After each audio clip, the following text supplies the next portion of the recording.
Découvrir et libérer ton don pour impacter le monde. Aujourd'hui, notre objectif est de comprendre le principe de l'auto-manifestation. Note cela.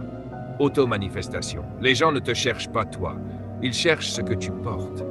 Et si tu ne manifestes pas ce que tu portes, le monde t'ignorera. Le simple fait d'exister ne garantit pas le succès. Être sur cette planète ne signifie pas que les gens vont te remarquer. Tu peux vivre toute une vie sans jamais être remarqué par l'humanité. On peut t'enterrer dans un cimetière et personne ne saurait que tu as existé, sauf par une pierre tombale. La raison, c'est que la plupart des humains vivent sur la Terre sans jamais se manifester. Voilà pourquoi le but le plus important de ta vie devrait être l'auto-manifestation. Je veux expliquer ce que j'entends par là à travers quelques principes. Quel est le plus grand besoin humain? Je vais t'en donner 8. Ce sont ces besoins qui motivent chaque être humain. Le premier besoin humain est le sentiment de but. Chaque être humain a besoin de sentir qu'il est né pour une raison. Le deuxième besoin est le sentiment de valeur. Nous voulons tous nous sentir précieux. Nous sommes prêts à faire n'importe quoi pour cela, parfois même des choses insensées. Mais nous voulons nous sentir importants. Cela nous amène au troisième besoin. Chaque être humain veut ressentir un sentiment de signification. Personne dans cette salle, ni parmi les millions de téléspectateurs, ne peut nier qu'il veut se sentir important. C'est pourquoi certains s'habillent de manière étrange, d'autres se coupent les cheveux de façon bizarre ou se les teignent en couleurs inhabituelles. Tu te demandes pourquoi? La motivation est profonde. Elle est liée à ses besoins.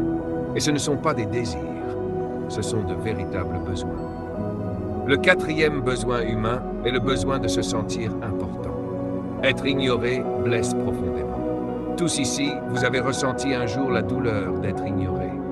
Tu es dans une pièce, les gens passent devant toi sans te voir. Comment te sens-tu? Quelqu'un que tu connais te croise, mais ne te parle pas. Comment te sens-tu? Être écarté alors que tout le monde est choisi sauf toi, cela plonge dans une profonde tristesse. Parce que nous voulons nous sentir importants. Le cinquième besoin humain est le besoin de sens. Nous voulons croire que notre vie a un sens, que nous ne sommes pas simplement ici pour manger, respirer et disparaître dans le néant. Nous voulons croire que notre existence a un contexte, que nous sommes nés et envoyés sur cette planète pour accomplir quelque chose et qu'il y a une vie après cela. Chaque être humain cherche ce sens. Nous essayons de le trouver dans la religion, le yoga, la méditation, la science, l'exploration spatiale. Pourquoi allons-nous sur les autres planètes? Pour savoir si nous sommes seuls. Y a-t-il un sens à toute cette folie qu'on appelle l'univers? Le sixième besoin est celui de l'accomplissement. Nous voulons payer nos dettes, posséder une voiture, terminer un projet. Nous voulons ressentir que nous avons accompli quelque chose. Nous aimons terminer les choses, être fiers de nous-mêmes. C'est un besoin fondamental. Le septième besoin est celui de puissance personnelle. Tout être humain poursuit le pouvoir. Et cela m'a surpris de découvrir que nous le faisons tous, moi inclus. Nous avons besoin de nous sentir puissants. Qu'est-ce que le pouvoir? Note ceci. Le pouvoir est la capacité de contrôler ses circonstances. Chaque être humain veut sentir qu'il peut contrôler ses circonstances. C'est pourquoi nous nous sentons déprimés lorsque nous sommes dépassés. Quand le médecin t'annonce une maladie incurable, comment te sens-tu? Tu perds le pouvoir sur ton corps. Quand on te dit que ton enfant est anormal, comment te sens-tu? Impuissant. Quand on ferme ton entreprise et que tu perds ton emploi, tu perds le contrôle.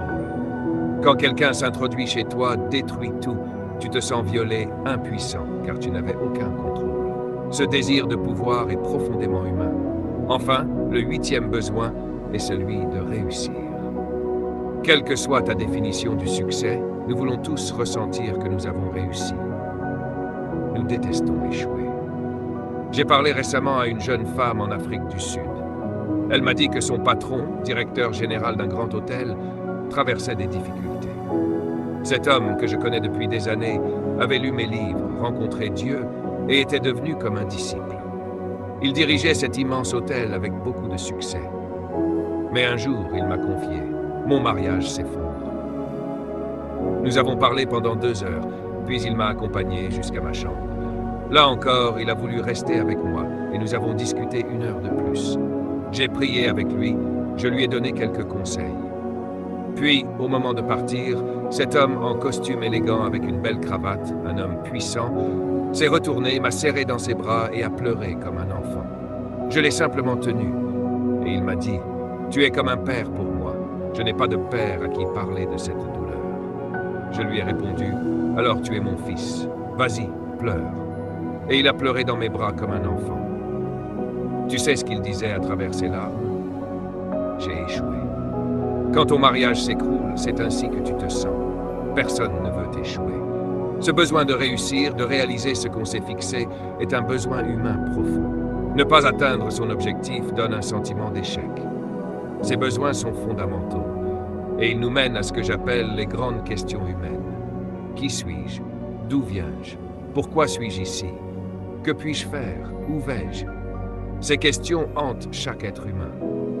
Toi-même, en m'écoutant maintenant, tu luttes avec elles dans ton cœur. Que tu vives dans un gratte-ciel ou sous un pont, elles restent les mêmes. Qui suis-je? La plupart d'entre nous peinent à répondre à cette question, car elle est effrayante. Je ne te demande pas ce que tu fais. Beaucoup répondent « Je suis médecin ». Non, ça c'est ton métier. « Je suis infirmière ». Non, ça c'est ta profession. Mais qui es-tu? Pour répondre, il faut utiliser deux mots « je suis », puis remplir le vide. Personne n'a autant utilisé ces deux mots que Jésus-Christ. Et c'est un bon signe, car cela signifie qu'il savait qui il était. Je suis le chemin, je suis le pain de vie, je suis l'eau vive, je suis la porte, je suis la résurrection, je suis le bon berger. Il savait qui il était. Il n'a pas dit « je fais le berger ». Il a dit « je suis berger ». Pas « je fais la porte », mais « je suis la porte ». C'est différent, c'est pas une profession, c'est une identité. Je ne vais pas traiter toutes ces questions maintenant, car je veux surtout parler de la manière dont elles se manifestent.